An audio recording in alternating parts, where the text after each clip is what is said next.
Hi, and welcome to the course. My name is Mike Clare, and I will be your instructor as we go through this course.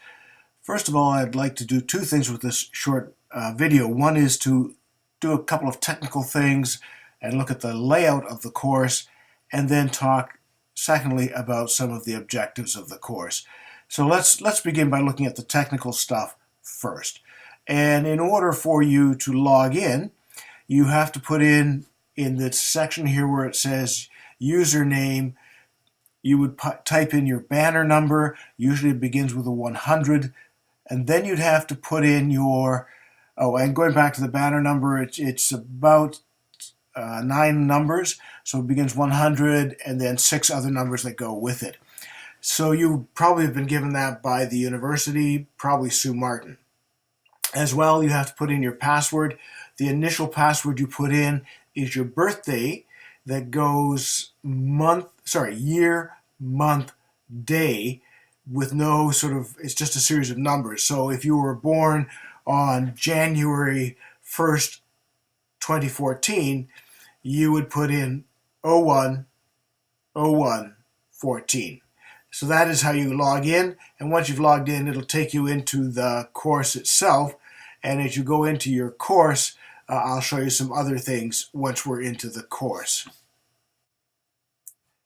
Once you get into your home page, you'll see a list of your courses that you're taking and so forth.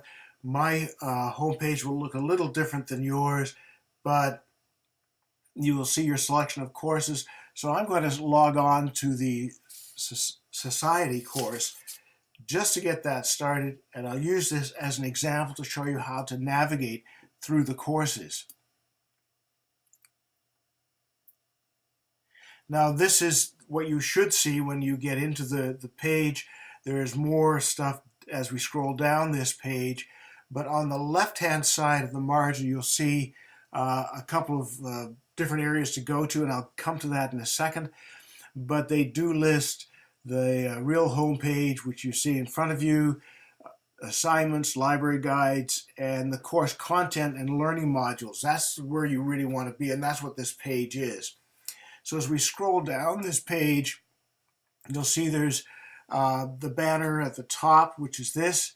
Then there's a brief bio of myself. The course learning modules. This is where all the course content is. So if you go into this and open it up, you'll see that all the sessions are listed here. As you go through each one of these sessions and open those up by clicking on them, you will see that there are a series of different related articles, videos, and so forth that relate to the content of that particular session. So you can see here the idea of brain learning theory and how it affects the social sciences.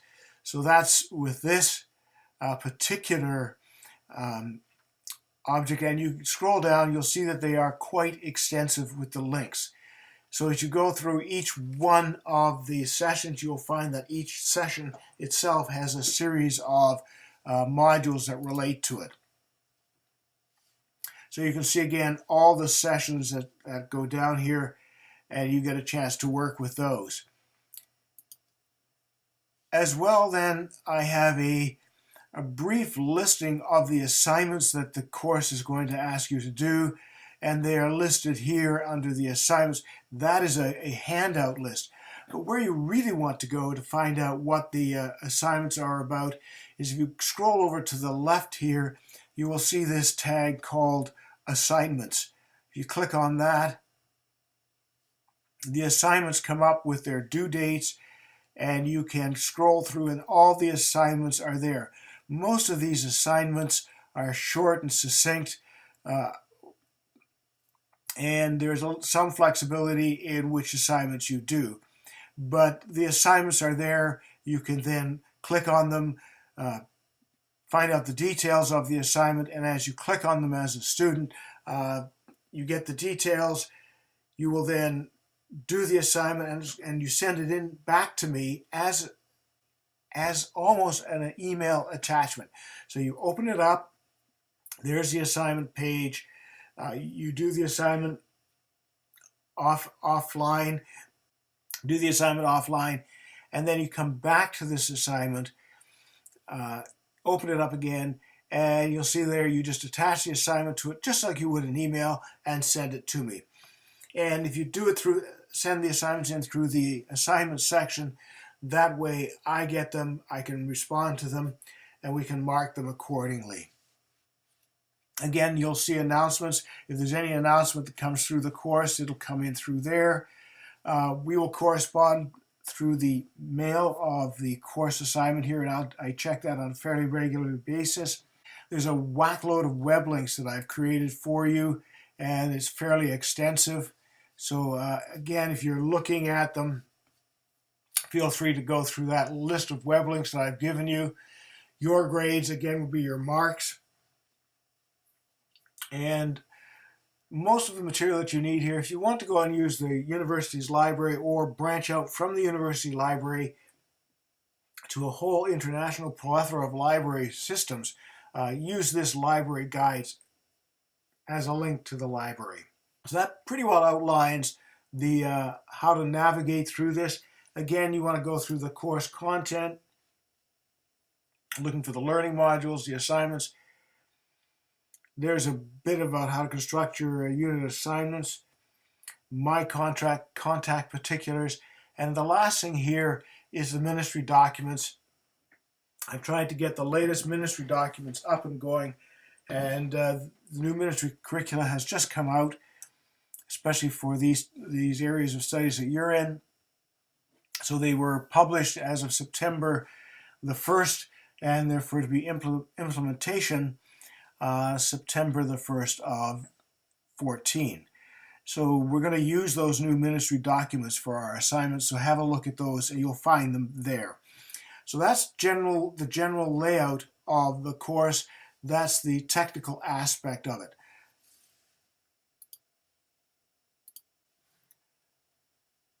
I'd like to go back to the assignments just for a second, if I may. My expectation of you, and these are my general goals of the course.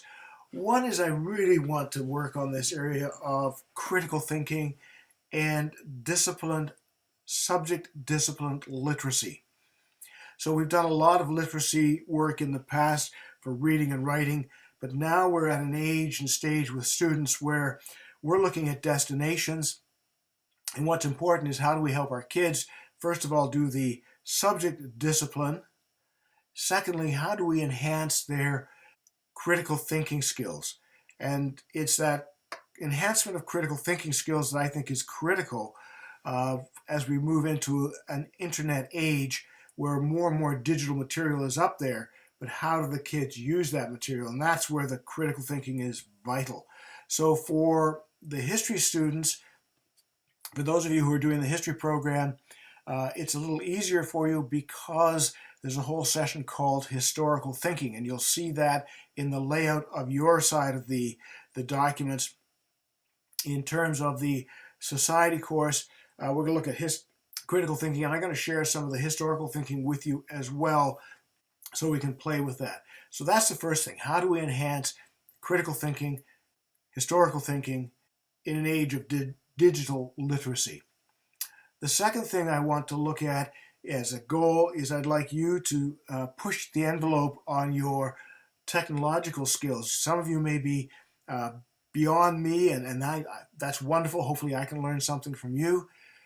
But some of you are just starting out in this area of using technology in education.